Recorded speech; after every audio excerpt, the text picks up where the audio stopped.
इंसदाद दहशत गर्दी अदालत ने बानी PTI उमरान खां पर हमला केस में गिरफ्तार होने वाले मुल्ज़मान 2 सगे भाइयों एहसन नज़ीर और मुदस्सर नज़ीर को बरी कर दिया।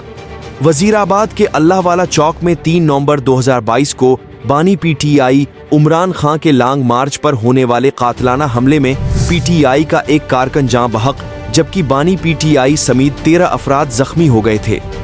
पुलिस ने कार्रवाई करते हुए मरकजी मुल्ज़म नवीद अहमद समेत वजीराबाद के नवाही इलाके सोहदरा से ताल्लुक़ रखने वाले 2 भाइयों एहसन नज़ीर और मुदस्सर नज़ीर को गिरफ्तार करके मुकदमा में नामजद कर दिया था।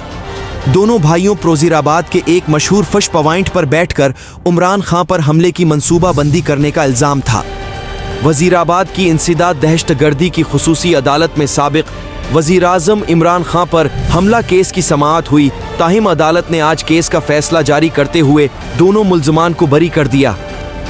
अदालत ने कहा कि मुल्ज़मान एहसन नज़ीर और मुदस्सर नज़ीर पर लगाए गए इल्ज़ामात को साबित नहीं किया जा सका। अदालत के मुताबिक मकामी फिश पॉइंट पर वाक़या की प्लानिंग का इल्ज़ाम बेबुनियाद है। फिश पॉइंट के मालिक और चीफ शेफ ने मज़कूरा दिन दुकान बंद होने के हवाले से बयान हल्फी जमा करवाया।